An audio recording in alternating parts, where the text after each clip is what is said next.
Aleluia, glória a Deus. Graça e paz, povo de Deus. Como é que vocês estão? Tudo bem? Espero que estejam todos bem. Hoje a gente vai ver o capítulo 16 de Lucas. Tem muita coisa interessante aqui nesse capítulo. É necessário que você preste bastante atenção.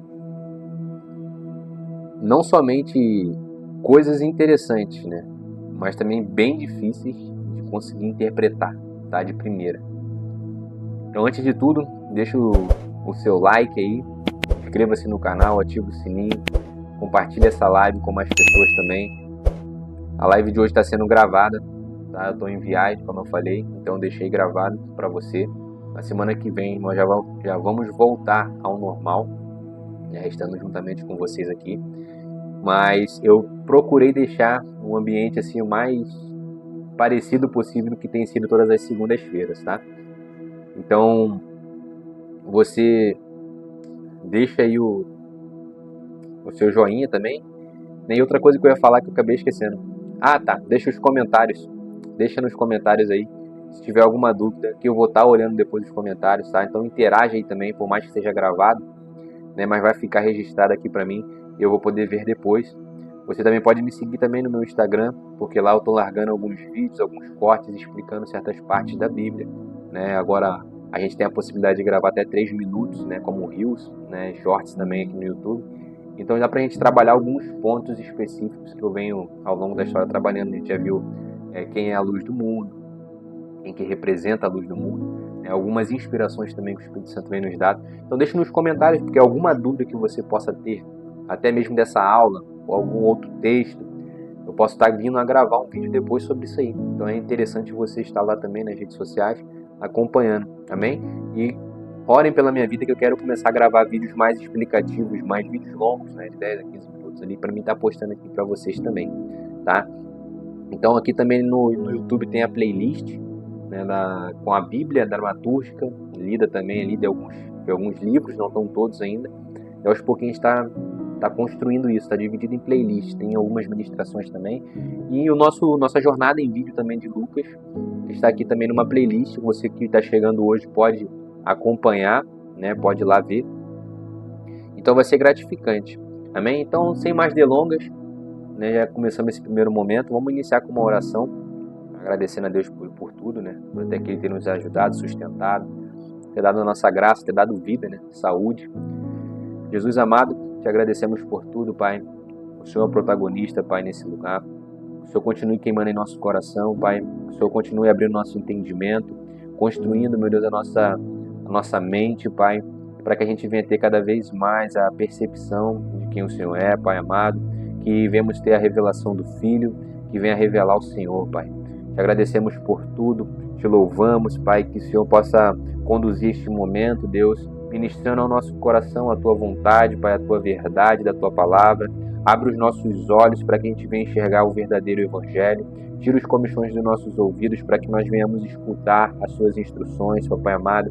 Que não venhamos andar desapercebidos, que não venhamos andar distraídos, Pai, com os devaneios dessa vida, com as coisas deste mundo, Pai amado. Que o nosso coração possa estar voltado para o Senhor, Pai, neste último tempo. Eu creio, Pai, que estamos vivendo os últimos tempos da igreja nessa terra. A porta da graça está para se fechar, Pai. Isso o Senhor tem ministrado no nosso coração já faz um tempo. Então conduza, Pai, para que os teus filhos tenham condições, Pai, de serem instrumentos também na vida de outras pessoas, para que a salvação chegue na casa daquele que ainda não conhece a salvação. Para a honra e glória do teu santo nome. Amém. Glória a Deus. Eu vou só compartilhar aqui o link com a Luísa. Como eu estou gravando aqui, ele está constando como não listado, né? Ele não tá, eu estou ao vivo aqui para mim, né? Mas você só vai ver depois, beleza?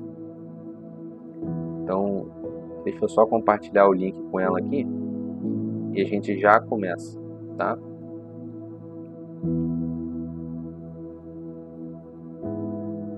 Então vamos lá para mais uma semana, sem mais delongas. Vou compartilhar a tela aí com você, do meu computador aqui, beleza? E você vai acompanhando os slides aí, tá? Então Lucas 16, deixa eu só ver se está aparecendo, que para mim está tudo ok.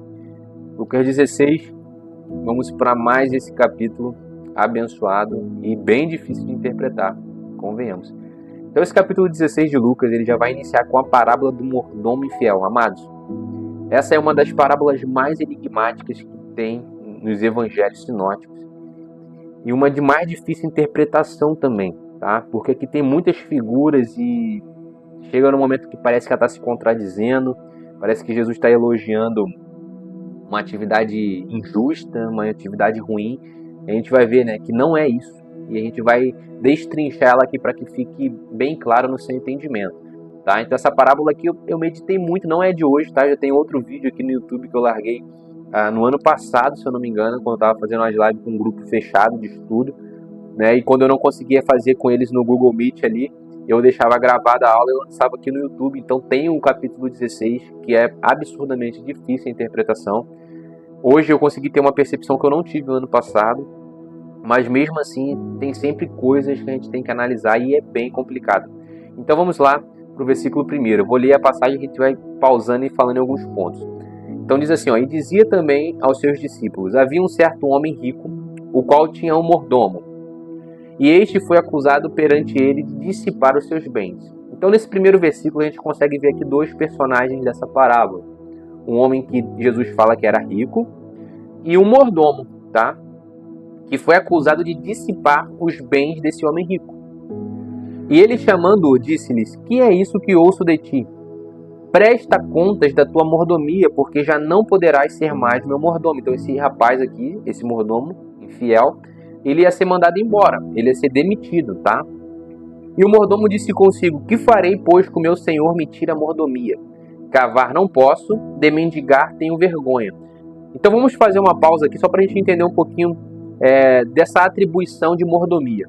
Então, amados, no contexto antigo, a gente vê que era comum o escravo que se destacava, vamos dizer assim, o escravo que tivesse uma instrução um pouco maior, que se destacava administrativamente dos demais, que tinha, às vezes, um avanço intelectual um pouco mais elevado, ele era colocado sobre os demais escravos e até mesmo para cuidar patrimônios, tá? Naquela época.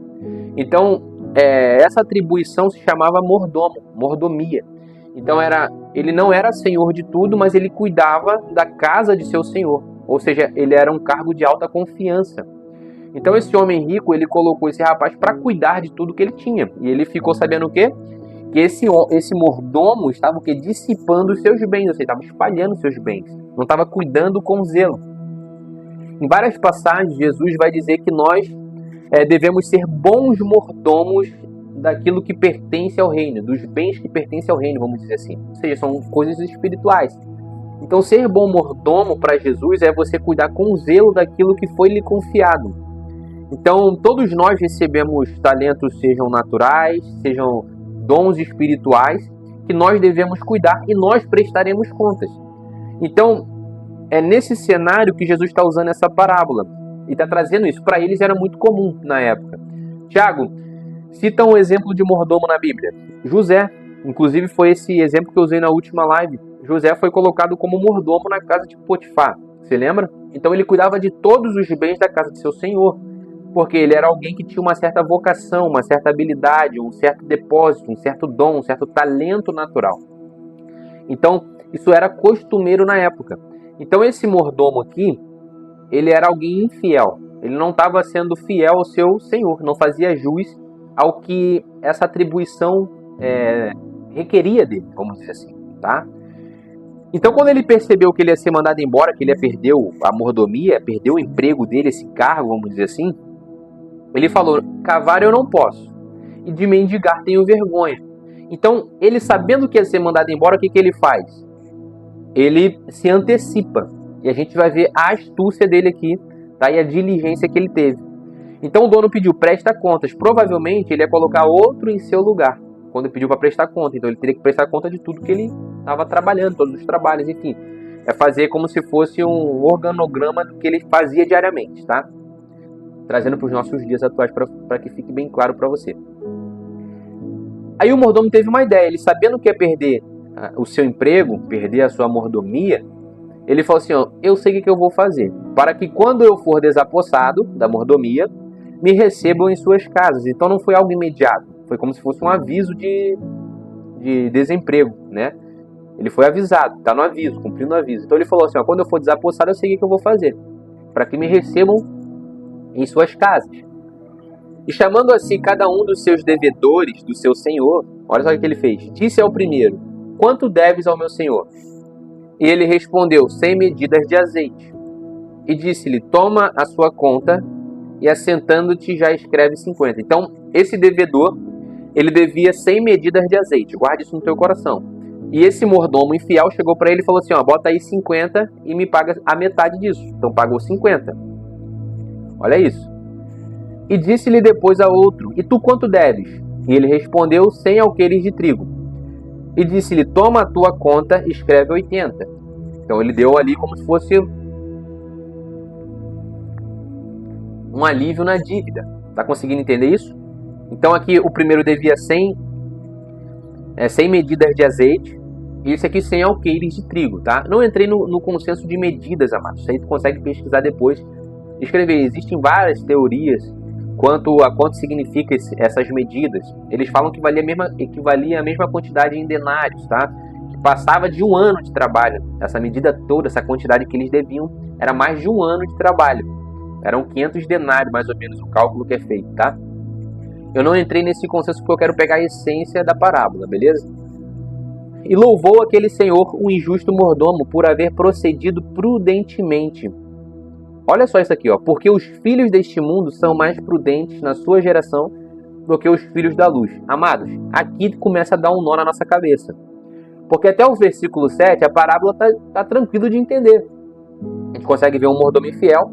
Só que no versículo 8, a gente vê aqui, parece que o senhor daquele mordomo infiel está elogiando a atitude do mordomo infiel. E aqui a gente se perde, porque se tu não ler com atenção, eu precisei fazer uma exegese do texto profunda. Porque se você não presta atenção, parece que ele está elogiando uma atitude injusta. Tá? Consegue perceber? Porque diz assim, ó, e louvou aquele senhor o injusto mordomo. Como assim? Ele está elogiando alguém que é injusto, que pratica todas essas atrocidades que o texto nos trouxe. Além dele estar roubando o seu senhor, que foi tratado lá no primeiro versículo que a gente viu, ele está logrando ainda esse seu senhor. Só que, se a gente observar bem o texto, a gente vai ver que esse senhor rico não está elogiando a injustiça do mordomo infiel, do mordomo injusto. Ele está elogiando a prudência com que ele agiu pensando em algo futuro. Ou seja, ele agiu com inteligência, agiu com uma estratégia. E é justamente essa estratégia que esse senhor está elogiando. Vamos lá. Se nós olharmos as atitudes de Satanás, vamos pegar Satanás, o adversário, né? Nosso adversário. Se nós olharmos para ele, a gente consegue elencar alguns adjetivos positivos. Meu Deus, Thiago, o que você falou agora? Acabou de blasfemar, está falando heresia. Não. Se nós observarmos Satanás, a gente vai ver que ele, por mais que ele haja dentro dos limites que Deus impõe a ele, a gente viu isso aqui em algumas aulas, ou seja, ele não consegue agir por conta própria, ele articula e tenta as pessoas, tenta os cristãos deste mundo, até onde Deus permite, tá? Os filhos da luz, né, são tentados. A Bíblia vai falar que não existe tentação que vai além daquilo que nós possamos suportar. Então existe um limite. Até ele não desiste nunca. Então a gente consegue elencar nele o que? O adjetivo da resiliência. Porque quantas vezes ele já perdeu uma batalha? Quantas vezes ele já foi derrotado há 2000 anos atrás? E quantas vezes ele continua tentando? Ou seja, é alguém muito resiliente, alguém que não desiste nunca. Então o diabo, o adversário, ele nunca vai desistir de te tentar. Ele sempre vai querer te derrubar. Se ele vê uma brecha, ele vê uma oportunidade, ele vai aproveitar essa brecha, essa oportunidade para te arrancar do centro da vontade de Deus. Mas já tem muito tempo que ele faz isso. E ele continua quebrando a cara. Existem alguns cristãos que chamam ele até de cara de borracha. Porque de tanto que ele apanha, mas ele nunca desiste. Ou seja, um adjetivo positivo que nós conseguimos elencar é o quê?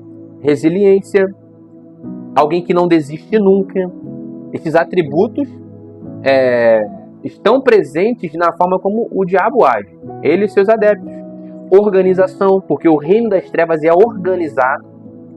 Por mais que seja uma organização criminosa, uma organização injusta, uma organização do mal, é organizado. Tá conseguindo entender?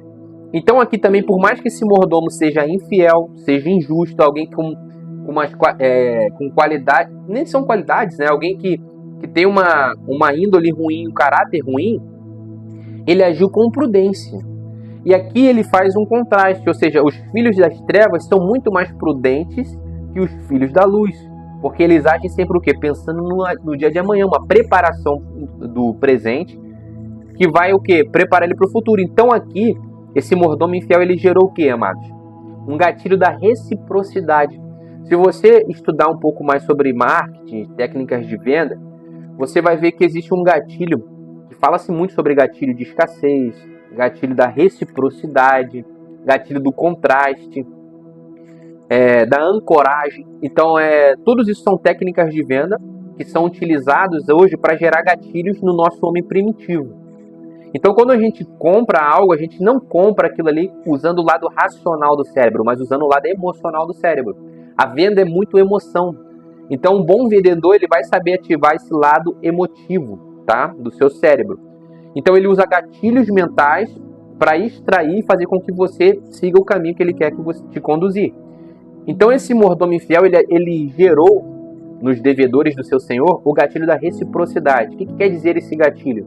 Quando você faz algo por alguém, aquela pessoa inconscientemente, tá? Em sua grande maioria, tá? Mas estou falando de uma pessoa que tem uma mente normal, um cérebro normal. Em sua grande maioria, ela vai tentar, ela vai querer, vai sentir o desejo de retribuir aquele favor. Ou de igual modo, ou fazendo algo a mais. Isso é nítido. Talvez você já tirou férias na praia. Você já viu aquele vendedor de amendoim que passa te oferecendo amendoim no pacotinho? Ele te oferece, pô, prova aí, toma uma provinha desse amendoim. Passa um tempo depois, se você aceitar aquele amendoim, passa um tempo depois ele vai passar ali novamente querendo te vender um pacote de amendoim no valor que ele estabeleceu. Dificilmente, se você aceitar o amendoim que ele te ofereceu como cortesia, se você aceitar, dificilmente você não vai comprar dele. Eu não sei se você já se enquadrou, já se viu nessa situação. Ou seja, geralmente, depois que eu descobri isso, eu não aceito nada que é cortesia, tá? A não ser que eu esteja num restaurante, que seja algo ali que a gente vamos comer mesmo ali. Mas se for algo assim, um vendedor na rua, alguém, se ele te der uma cortesia, amados, ele vai tentar te vender depois e vai gerar em ti, vai mexer no teu lado emocional o gatilho da reciprocidade. Você tem aquele gatilho de, não, eu tenho que retribuir de igual valor. Pelo menos comigo acontece muito, tá? Não sei você, isso aí depende também de cada característica, né? De cada essência de cada pessoa, né? Tem uns que são coléricos, outros são sanguíneos, né? Enfim, melancólico, fleumático. Talvez com o fleumático isso não funcione, porque o fleumático ele tende a não ligar muito para essas coisas, né, emotivas, né? Não tem muita emoção nas coisas, vamos dizer assim, né? O fleumático, ele tá num velório, alguém morreu, ele fala, as pessoas morrem, né? É assim, é o ciclo da vida. Então parece que ele é um pouco mais frio, tá? Mas é porque isso está na essência dele, é característico dele. Então só para você entender o que está sendo elogiado aqui nessa questão do mordomo. Então ele está gerando o quê? Ele está agindo com prudência porque ele está pensando lá na frente. Ele está assim, ó, vou perder meu emprego, mas ele agiu como se ele ainda estivesse empregado. Então ele vai lá nos devedores do seu chefe, né? Vamos dizer assim, desse senhor, desse homem rico, e ele usa do gatilho da reciprocidade. Porque amanhã, quando ele chega, pô, você devia 100, eu fui lá e cortei pela metade do preço, cara.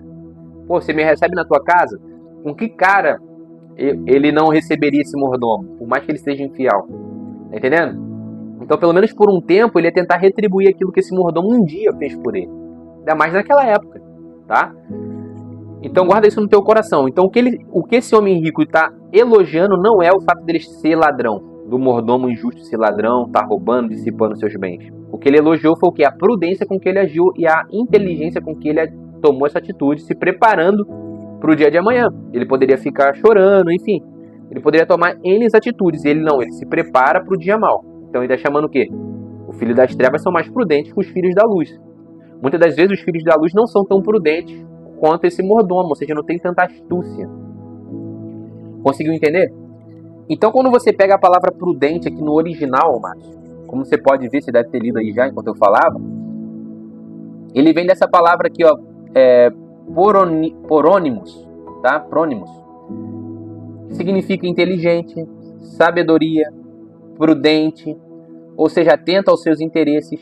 E essa palavra aqui, geralmente ela é usada para inteligência, mas quando o seu fim é um fim negativo, tá? O seu fim é um fim ruim, tá? Nas suas maiorias das vezes que essa palavra foi utilizada no contexto do Novo Testamento, era para simbolizar, apontar algo que tem um fim ruim, tá?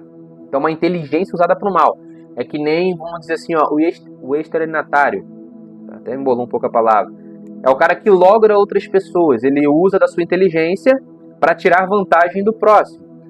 Um político corrupto, por exemplo, ele vai lá e ele dá um bujão de gás para quem votar nele. Um exemplo, na sua campanha. Ele está fazendo aquilo ali esperando que algo em troca lá na frente, tá?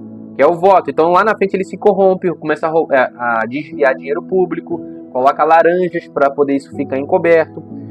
Então, todos esses tipos de coisas são inteligências utilizadas o quê? Para o mal. Então, isso aqui é uma habilidade utilizada com um fim negativo. Guarda isso no teu coração. Até coloquei aqui, ó. As duas palavras referem-se ao uso da inteligência e ao emprego prudente dos próprios meios para realizar algo. A diferença está nos objetivos que se tenta realizar. Sophos, que é outra palavra utilizada para sabedoria e inteligência, é usada somente quando aquilo que será realizado é bom, enquanto fronimos frequentemente emprega-se quando o fim que se busca realizar é mau. Justamente isso que eu acabei de te falar. Então, Sophos retrata também sobre habilidade, ó, e sabedoria, mas é algo divino, né? É algo do bem, é algo do bom. E se tu pegar a palavra Sophos na concordância bíblica, ela é a mesma palavra que sábios, ó. Tá vendo? É o mesmo radical utilizado para representar a palavra sábios. Ficou claro para você? Eu tenho uma travada aqui porque meu forte não é grego, nem hebraico, nem aramaico, mano. A gente tenta aqui se virar, beleza? Então isso aqui eu peguei de um dicionário Strong, tá? Para você, e esse comentário aqui eu peguei de uma Bíblia de Estudo que eu tenho muito antiga, que ele tem o hebraico e o original grego também, tá? Então só para você entender que o homem rico não está elogiando a índole e o caráter do mordomo infiel. Ele está elogiando o quê? A atitude prudente que ele teve em se preparar para o dia de amanhã. É justamente isso que Jesus está trazendo nessa parábola. Aí aqui, amados, no 9 também é muito difícil de interpretar. A gente está gastando um tempinho nessa parábola para ficar claro para você. Então o 9 eu peguei em duas traduções diferentes, uma mais arcaica e uma mais atual. Que diz assim, ó: e eu vos digo, granjeai amigos com as riquezas da injustiça. Olha isso, riqueza da injustiça, tá na RC, para que quando estas vos faltarem, vos recebam eles nos tabernáculos eternos. Olha quão difícil é entender isso aqui, tá? E recebam eles quem? É a primeira pergunta que fica. Os amigos, tá? Então os amigos que eu granjeei com as riquezas da injustiça, como é que pode isso? Esses amigos vão me receber aonde? Nos tabernáculos eternos ou nas tendas eternas, tá? Se tu pegar o original aqui do tabernáculo, é mesmo utilizado para tenda no Antigo Testamento. Então é bem simples esse contexto, tá? Aí fica aquela interrogação. Como que Jesus está dizendo que as riquezas da injustiça, olha isso, nos trará benefício? Os amigos que eu fizer com as riquezas da injustiça me trará benefícios eternos. Cara, a conta parece que não fecha. Conseguiu enxergar isso? Tá? Aí na NVI vai dizer: por isso eu lhes digo, usem as riquezas deste mundo ímpio para ganhar amigos, de forma que, quando ela acabar, estes os recebam nas moradas eternas. Então, amados, aqui a gente consegue entender com maior facilidade o que quer dizer riquezas da injustiça. Tá? A riqueza da injustiça não é considerada para Jesus as riquezas apenas terrenas que a gente consegue de forma injusta, tá? Guarda isso. Então, nesse mundo não tem riquezas justas e injustas. Não é isso, tá? Jesus está dizendo o seguinte, que as riquezas da injustiça são tudo aquilo que é riquezas deste mundo, independente daquilo que você ganhou de forma honesta, como aquilo que você ganhou de forma desonesta, tá? Então, a essência desse versículo 9 é o seguinte: para Jesus é considerado apenas riquezas justas aquilo que é celestial, amados, aquilo que é espiritual. Então, as verdadeiras riquezas que a gente vai ver daqui a pouco são riquezas espirituais. Essas são as riquezas justas que para Jesus é considerado como justas. Ou seja, todas as riquezas que estão presentes neste mundo ímpio, neste mundo corrompido, neste mundo físico, palpável, terreno, é considerado como riquezas da injustiça. Consegui resumir para você? Ficou claro? Ou seja, riquezas da injustiça é a mesma coisa que riquezas do mundo ímpio. Ou seja, eu, Thiago, sou trabalhador, consegui as minhas coisas de forma honesta, trabalhando, correndo atrás, estudando, me especializando. Consegui juntar patrimônio, tá? Consegui juntar patrimônio. Perante Deus, todas essas riquezas que eu ajuntei são riquezas da injustiça. São riquezas mundanas, terrenos. É isso que eu quero que você entenda, essa diferença, entendeu? Riquezas injustas nesse contexto aqui não é simplesmente aquelas riquezas que a pessoa conseguiu enganando, roubando, furtando, não.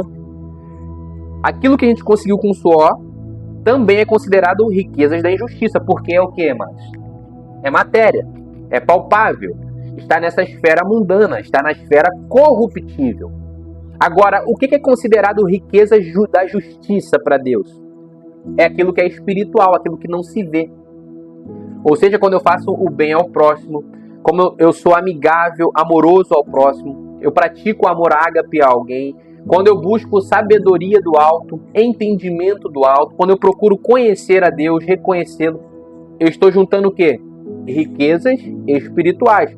Quando a minha mão direita faz e a esquerda não vê, eu não sou louvado por ajudar alguém, que ninguém fica sabendo quando eu estendo a mão para alguém. Quando você ora por uma vida que você vai visitar alguém, tudo isso está angariando o quê? Riquezas espirituais. Quando eu faço algo e eu trago a glória para este mundo que os homens, caramba, muito bela a atitude do Tiago. O que a Bíblia vai dizer? Que eu já ganhei o meu galardão. Então Jesus o tempo inteiro está dizendo o quê?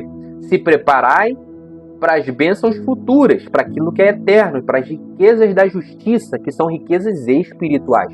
Amados, lá em Apocalipse vai falar que nós andaremos em ruas de ouro. Aí eu te pergunto, o ouro que nós temos aqui na terra, tá? A prata que nós temos aqui na terra, eles são figuras da onde? Pensa aí um pouquinho. Primeiro nasce no espiritual ou nasce no físico? Reflete aí. Tudo que nós temos no plano físico é o original ou é a maquete de algo maior? Ou é o retrato de algo que é real? Guarda isso no teu coração, não sei se ficou claro para você. O que eu quero dizer? As riquezas que nós consideramos riquezas neste mundo são uma figura daquilo que é celestial. O tabernáculo eterno, o tabernáculo que Moisés reproduziu nessa terra, a gente já viu isso aqui, eu preguei isso lá na igreja, inclusive. O tabernáculo que Moisés desenhou nessa terra, ele é o original? Pensa aí. Coloca nos comentários aí. Deixar um tempo para você pensar enquanto toma uma água.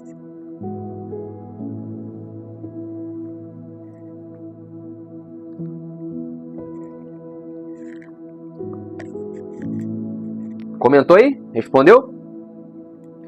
O tabernáculo que Moisés faz aqui não é o original. Ele é como o original. Ele é uma figura, ele é uma maquete do original. Está lá no texto em Êxodo, que Deus fala para Moisés, faça tudo conforme o modelo que se mostrou no monte. Está bem assim o texto, depois tu pesquisa a referência aí. Que eu não tenho a referência agora, tá? Então faz conforme tudo que você viu no monte. É o que Deus fala. Então, o tabernáculo que nós temos aqui é uma maquete, uma figura, é um modelo, é um projeto, tá? Uma representação do tabernáculo celestial, do tabernáculo espiritual, que é o que? Eterno. Ou seja, as coisas primeiro nascem aonde? No plano espiritual. Primeiro as coisas nascem no céu. Depois elas são projetadas aonde? Na terra. Conseguiu entender isso? Ou seja, riquezas da injustiça aqui, recapitulando, não é aquilo que você ganhou de forma desonesta. Ou seja, Jesus aqui não está falando da atitude de roubar do mordomo, de roubar o seu senhor. Não é isso. As riquezas da injustiça é o quê? As coisas terrenas. Espero que fique claro para você. Então Jesus está dizendo o que nesse versículo 9? Granjeai amigos com riquezas da injustiça. Ele está dizendo o quê? Fazei um bem pelo próximo com aquilo que você tiver de patrimônio, com aquilo que você tiver de recurso neste mundo, para que você venha o quê? Ser recebidos nos tabernáculos eternos. Por quem? Por esses amigos. E a gente vai ver a parábola do rico e do Lázaro, que vai complementar essa primeira parábola aqui. Ou seja, Jesus está querendo dizer o seguinte: procura se preparar para aquilo que é espiritual e eterno, ou seja, faça um bem ao próximo, né?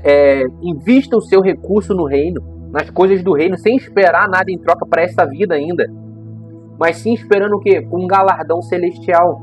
Algo que o Pai vai depositar na tua vida. Amados, tem muita gente em campo missionário, tem muito cristão agora morrendo, nesse exato momento que a gente está gravando essa live.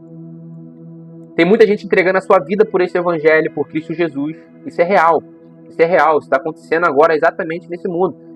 Crianças estão perdendo pais e pais estão perdendo filhos por conta do evangelho. Essas pessoas, amados, estão angariando recursos no céu. E nós precisamos investir o que? Nosso esforço nas coisas celestiais, nas coisas do reino. Já tem algumas lives que eu tenho falado isso, porque Jesus está trabalhando isso nos capítulos que a gente está vendo em Lucas. Tá? Então a palavra amigo que ele usou aqui, ó, é ser amigável com alguém. Olha só, desejar-lhe bem, um associado, aquele que se associa familiarmente com alguém. É sentir a dor do próximo, é sentir a dor do outro. É isso que está dizendo na essência do texto. Tá? Ó, um dos amigos do noivo, que em seu nome pediu a mão da noiva e realizou diversos serviços no fechamento do casamento e na celebração das núpcias. Na Bíblia, a amizade é um valor muito significativo. O texto traz nuances de amizade e companheirismo a falar sobre ser amigo, desejando bem ao outro e ajudando nos momentos importantes na vida. Para a gente entender ainda mais esse texto, a gente tem que ir lá em Mateus 25, do 31 ao 40. A gente vai abrir o texto aqui agora, mas eu espero que fique claro. Então, o amigo que Jesus está falando assim, ó, granjeai amigos, é atitudes de amizade para com alguém necessitado, para alguém que necessita, para o teu próximo. E a gente vai ver para quem a gente faz. Quando você ajuda o próximo, a gente vai ver para quem que a gente está fazendo. Não simplesmente para uma pessoa. Isso aí está sendo o quê? Calculado, amados, na eternidade para você como galardão. Quando você faz algo por alguém. Mas você não deve se mover por isso. Deve se mover isso por amor, realmente. Porque Jesus nos amou primeiro. Então você age por amor a essa pessoa também, ao teu próximo. Mas não esperando, vou fazer para me ter galardão. Não é esse o intuito, tá? Mas lá em Mateus 25, do 31 ao 40, vamos abrir aqui o texto. Mateus 25. Vamos correr porque essa aula aqui ela é curta, o capítulo, mas tem muita coisa. Diz assim, ó. E quando o Filho do Homem vier em sua glória e todos os santos anjos com ele, então se assentará no trono da sua glória. E todas as nações serão reunidas diante dele. Olha isso aqui. E apartará uns dos outros, como o pastor aparta dos bodes as ovelhas. Isso aqui é o juízo, tá? Jesus vai julgar as obras de todos. Para o quê? Para dar galardão. E porá as ovelhas à direita, mas os bodes à esquerda. Olha aqui, ó, os bodes à esquerda. Isso aqui é uma figura do ocultismo, amados. Mas não vou entrar nisso agora, tá? Então dirá o rei aos que estiverem à sua direita: vinde benditos de meu Pai, possuí por herança o reino que vos está preparado desde a fundação do mundo. Olha aqui, ó, a herança do reino celestial. Aquilo que nós acabamos de ver, tabernáculo celestial. Porque tive fome e deste-me de comer. Tive sede e deste-me de beber. Era estrangeiro e hospedaste-me. Olha isso aqui, amados. Guarda isso aqui, por favor. Quando você faz a alguém, você não está fazendo simplesmente aquela pessoa. Você está fazendo a Jesus Cristo. Estava nu e vestiste-me. Adoeci e visitaste-me. Estive na prisão e foste-me ver. Então os justos lhe responderão dizendo: Senhor, quando te vimos com fome te demos de comer? Uma pergunta. Ou com sede te demos de beber? Aí Jesus vai falar, ó. E quando te vimos o estrangeiro e te hospedamos, ou nu e te vestimos? Aí ele vai dizer, ó. E quando te vimos enfermos ou na prisão e fomos ver-te? Lá no 40. Respondendo o rei lhes dirá: Em verdade eu vos digo que quando fizeste a um destes meus pequeninos irmãos, a mim o fizeste. Então, quando você faz uma boa ação para com alguém, você não está fazendo simplesmente para aquela pessoa, você está fazendo para Jesus. Guarda isso no teu coração, porque isso é essencial para você entender o texto. Tá vendo? Então dirá também aos que estiverem à sua esquerda: apartai-vos de mim, malditos, para o fogo eterno, preparado para o diabo e seus anjos, porque tive fome e não me deste de comer, tive sede e não me deste de beber. A gente vai ver isso aqui se cumprindo aonde? Na parábola de Lázaro. Daqui a pouco a gente vai chegar lá, de Lázaro e o rico. A gente vai ver justamente esse texto aqui, amados. Por isso a gente tem que ler a Bíblia cruzando, tá? Ó, até coloquei aqui, ó. Esse texto quer dizer que usar os recursos deste mundo corrupto em prol dos menos favorecidos para sermos lembrados nas moradas celestiais, onde se encontram os verdadeiros tesouros, que é os tesouros da justiça, riqueza da justiça. Devemos ter esse versículo na ótica da parábola do rico e do Lázaro. A gente tem que olhar esse versículo na parábola que vai vir daqui a pouco. Então vamos lá, vamos correr. Quem é fiel no mínimo, também é fiel no muito. Quem é injusto no mínimo, também é injusto no muito. Amado, essa palavra aqui é muito pregada e pregada de forma distorcida a rodo. Muito já ouvi ministrar sobre isso aqui e de forma equivocadíssima, tá? Então vamos terminar o trecho aqui e eu vou explicar daqui a pouco. Pois se nas riquezas injustas não fostes fiéis, quem vos confiará as verdadeiras, tá vendo? Então as verdadeiras riquezas são riquezas espirituais, não são desse mundo. É isso que Jesus está trazendo. As riquezas injustas é tudo que você vê como riqueza e benefício aqui nessa terra é injusto. Diante de Deus é considerado injusto, amados. A terra está corrompida. Não adianta, ela foi corrompida. Lá no Éden, quando Adão peca, a terra foi corrompida. A terra começou a gerar espinhos. Olha, pode olhar o texto. E quando ela bebe o sangue, né, de Abel, a Bíblia vai dizer que a terra se corrompeu, tá? Tá lá em Gênesis, eu não lembro a referência exatamente. Então, o mundo é corrupto, tá? É corruptível e tudo que está nele aqui é corrupto. Então, ele está distorcido do original como foi criado. Guarda isso no teu coração. Então, riquezas da injustiça é tudo que tem nesse mundo. Tudo que é matéria é considerado riquezas de injustiça, tá? Sendo se você conquistou no seu suor, no seu trabalho ou não. Beleza? Diante de Deus é tudo injusto. As verdadeiras, que são riquezas justas, estou sendo bem redundante para que fique registrado isso, são apenas riquezas espirituais. É isso que é considerado justo diante de Deus. Guarda isso no teu coração. Quando o assunto é riquezas, tá? Quando o assunto são bens. E se no alheio não fostes fiéis, quem vos dará o que é vosso? Então aquilo que é nosso, amados, não é desse mundo. Paulo vai falar sobre isso. Aquilo que é nosso está guardado em Cristo Jesus. Nenhum servo pode servir a dois senhores, porque ou há de obedecer a um e amar o outro, ou se há de chegar a um e desprezar ao outro. Não podeis servir a Deus e a Mamon. A palavra Mamon, tá, é do grego, que significa riquezas. Beleza? Mamon é uma entidade, amados, que tem prendido muitos cristãos hoje. Inclusive eu trabalho isso no meu curso Trabalhadores da 1ª Hora. Depois eu vou te fazer uma oferta no final dessa aula aqui, tá? Para você ingressar na jornada em vídeo dos Trabalhadores da 1ª Hora. Que eu trabalho mais sobre Mamon, que é uma entidade, que é um principado, tá?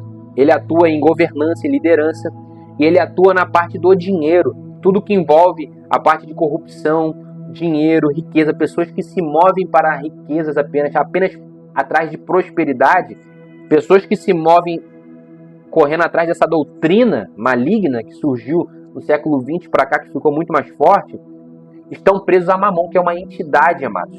Assim como o espírito de Jezabel, citado em Judas, e assim também como o espírito de Balaão, citado em Apocalipse. São entidades que governam esse mundo. São principados, como o Leviatã, que atua no Brasil, que é um principado das águas. Eu vou depois, quando a gente terminar a aula de Lucas, eu posso fazer uma aula só sobre essa parte de libertação, tá? Porque eu vejo que tem muita gente ensinando sobre libertação, mas de forma rasa e não aprofundada. E tem gente que tem medo, tem cristão que tem medo disso aqui, inclusive, tá? Então guarda isso no teu coração. O que Jesus está dizendo? Quem não é fiel no mínimo, ou no pouco, em algumas traduções, né? E aquilo que é injusto no pouco, será injusto no muito. É o que esse mordomo fez. Ou seja, ele não foi fiel nem nas riquezas deste mundo, quanto mais nas riquezas espirituais. Ou seja, existem riquezas espirituais, amados, para serem acessadas, inclusive nessa vida ainda, tá? que vai ser comissionada, que vai respaldar ministerialmente aqueles que estão alinhados com o reino de Deus, que são enviados por Cristo Jesus e que têm respaldo do Espírito Santo. Esses vão ter acesso das riquezas espirituais. Quando você é infiel, tá, no dinheiro, no recurso que chega nas tuas mãos, Deus não vai comissionar você para cuidar, para ser um bom mordomo das riquezas espirituais. É o que ele está dizendo. Ou seja, se você é fiel no pouco, você é alguém que não dá o seu dízimo, você é alguém que não é generoso em ofertar, você não se preocupa com o seu próximo, você pode fazer e não o faz, a gente vai ver na parábola do rico daqui a pouco, e Lázaro, você tem condições de fazer, Deus está abençoando a tua vida e você retém só para você, você é alguém egoísta, que pensa só no seu próprio umbigo, amados. Você não está sendo fiel o quê? No pouco. Você não está sendo fiel o quê? Nas riquezas da injustiça. Deus não vai te dar as riquezas espirituais que é vosso, que é seu. Se você não é fiel naquilo que não é seu, que é dos alheios, que é desse mundo, nossa herança não está nesse mundo. Se você não é fiel na herança que é dada a você, comissionada a você, na parte que é comissionada a você neste mundo, dificilmente você vai ser com as riquezas espirituais. É o que Jesus está dizendo nessa parábola para a gente arredondar. Beleza? Então todo recurso que chega na tua mão, amados, você precisa ser generoso, queridos. Oferte. Separe um valor para você ofertar. Separe um valor para você ajudar as pessoas em ações sociais, ajudar em igrejas.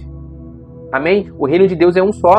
Então eu ajudo na igreja a qual eu congrego, mas eu também ajudo outras igrejas que necessitam, que têm trabalhos com crianças. Tá? Isso aqui ninguém sabe, ninguém precisa ficar sabendo. Entende? A gente procura ajudar no pouquinho que Deus colocou nas nossas mãos. Tá? E quando Ele colocar mais, eu quero fazer mais. Porque isso está ligado à índole e a caráter.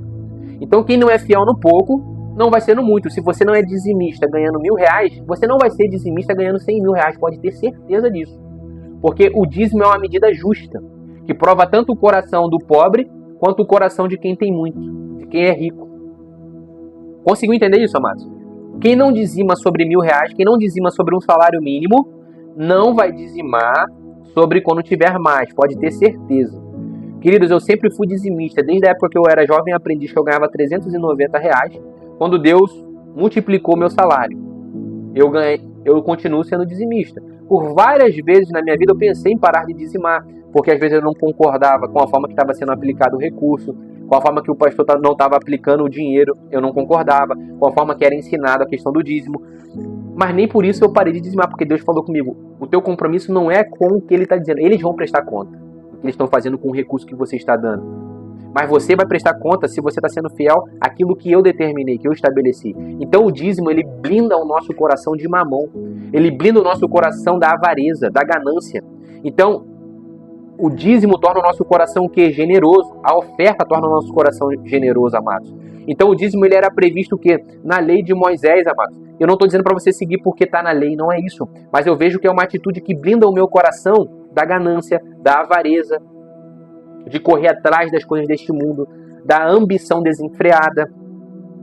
Então, assim, o fato de ser dizimista e ser fiel no dízimo, queridos, é algo que trabalha muito mais o meu coração do que a comunidade a qual eu sirvo.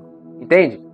Porque se eu estou sendo fiel no pouco, quando Deus começar a liberar mais sobre a minha vida, eu também vou ser fiel. A tendência é que sejamos fiel. Entende? E assim também vai ser com as bênçãos espirituais. As riquezas do reino, nós vamos prestar conta. Todo o recurso do reino. Amado, eu vou usar um exemplo aqui, um exemplo forte, tá? Você tem um coração aberto para entender isso. Quando Deus prospera um líder, que eu vi muita gente começar de baixo e se perder no caminho, cansei de ver isso já. Eu peço muito a Deus para que tenha misericórdia tanto na minha vida, quanto dos próximos que estão vindo e daqueles que se perderam também. A gente tem que orar por eles, por misericórdia. Que a palavra vai dizer, bem-aventurados os misericordiosos, porque alcançarão misericórdia.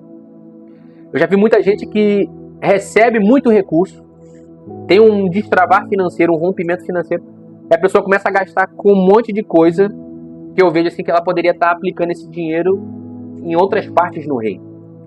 Então ela muda para uma casa maior, aí compra um carro de mais de 500 mil, carro de 1 milhão, aí começa a comprar tênis de 10 mil, começa a comprar bolsas de 15, 20 mil reais. Amado, você cansou de ver isso no meio gospel. Cansei de ver isso. Aí gasta uma estrutura faraônica com milhões investidos e tem gente passando fome. E às vezes as pessoas que estão passando fome estão dentro da própria igreja. Estão entendendo questão de prioridade? Amados, um tênis de 10 mil e um tênis de R$ 1.000 no teu pé, qual vai ser a diferença? Status. Porque o conforto dos dois vai ser parecido. Tá entendendo? Então começa a mudar a prioridade dessas pessoas.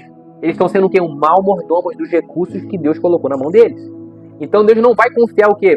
As riquezas maiores. Esquece.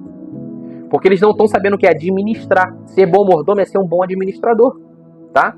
Então ser mordomo é administrar bem aquilo que Deus colocou. Então você tem, vamos supor, eu já vi, amado, isso aqui eu estou falando não para vanglória minha, mas tem um pastor conhecido meu do Rio de Janeiro, ele é meu primo, tá? Uma vez eu estava na igreja dele e ele falou assim, amados, eu estava com um dinheiro aqui para comprar e colocar os ar-condicionados. Hoje ele tem ar-condicionado na igreja dele. Mas na época ele não tinha, no Rio de Janeiro era um calorão. E ele falou assim, ó, só que eu entendo que no reino de Deus existem prioridades. E tinha uma pessoa que, quando chovia, passava um rio dentro da casa da mulher. Chovia, o telhado tinha um buraco enorme. Ele pegou o valor que ele compraria os ar-condicionados e ele aplicou o recurso para construir, reformar a casa daquela mulher. Tá entendendo? Eu não sei se a mulher cuidou da casa depois, sei que a mulher ficou emocionada, chorou, porque na época um rato tinha mordido até a perna dela, ela estava com a perna enfaixada fazendo tratamento, porque ela pegou uma doença por conta da mordida do rato na perna, porque passava dentro da casa dela. E assim também muitas pessoas vivem. Agora tu imagina se ele compra o ar-condicionado da igreja, eles iam estar assistindo o culto num ambiente climatizado, e aquela mulher ia continuar sofrendo com a água passando dentro da casa dela. Ou seja, ser um bom mordomo, amados, é você entender as prioridades do reino. Se você tem 100 mil na mão para botar, sei lá, um jogo de luzes novo na tua igreja, e você tem 100 mil para matar a fome de, sei lá, 10 famílias, amados, o que é prioridade no reino? O que Jesus deixou pra gente como ensinamento? Não sou eu que estou falando isso aqui da minha cabeça, não. Isso aqui é bíblico. Tudo isso que eu estou te passando está na Bíblia, está nos evangelhos. Só você ler Mateus, Marcos, Lucas e João. E você vai perceber isso. A prioridade das coisas. Eu já vi gente pregando, Jesus sendo rico se fez pobre para que a gente venha ser rico. Já vi gente pregando que Jesus queria que nós fôssemos ricos, milionários. Tá errado, amados. Tá distorcida a palavra. Jesus o tempo todo falou, não procurais os tesouros dessa terra que a traça e a ferrugem corrói. Se ele falou isso, quer dizer que as riquezas que ele está dizendo que nós vamos ter para que a gente venha ser ricos não são riquezas dessa terra, são riquezas o que? Espirituais, por mais que não esteja explícito no texto. Abra sua mente, abra sua visão. Presta atenção. Você está conseguindo entender isso? Então Jesus está batendo muito forte nessa tecla aqui sobre riquezas. E a gente vai ver quem era que tinha um coração avarento e um coração ganancioso no próximo texto já. Vamos lá. Autoridade da lei. Espero que tenha ficado claro para você essa parábola. Gastamos um tempão aqui, quase 1 hora, tá? Vamos para o próximo. Vamos correr. E os fariseus que eram o que, amados? Olha quem que era avarento na época de Jesus. A cúpula religiosa. Tcharam! Não é novidade para ninguém. Olha quem que é os avarentos. Olha aqui a cúpula que é avarenta. E no nosso contexto, até hoje, continua existindo pessoas com espírito de fariseus. Continuam, infelizmente, que estão cegos pela avareza. Isso Deus tem mostrado já, tá? Isso aqui que eu estou te falando. Então vamos orar pela igreja brasileira. Em nome de Jesus. Ouviam todas essas coisas e zombavam dele. Os fariseus estavam zombando de Jesus, amados. E eu tenho certeza que se Jesus pregasse isso aqui hoje, nessas igrejas que a gente vê pelo Brasil afora e mundo afora, zombariam dele igual. Tenho certeza, poderia ser Jesus materializado, como ele apareceu no monte, transfigurado, pregando isso aqui, iam zombar dele, iam rir da cara dele. Tenho certeza. Tenho certeza. Não tô nem aí se eu vou sofrer retaliação por conta desse vídeo, se vão me acusar, se vão dizer um monte de coisa. Pode falar o que você quiser. O meu amparo é a palavra de Deus, tá? E é nisso aqui que baseia a minha vida e o meu ministério. E disse-lhes, vós sois os que vos justificais. Está lá em Romanos 10, 1, 4 isso aqui, tá? A gente vai abrir o texto. E vós mesmo diante dos homens. Ou seja, os fariseus estavam querendo se justificar eles mesmos diante dos homens. Eles eram avarentos, amados.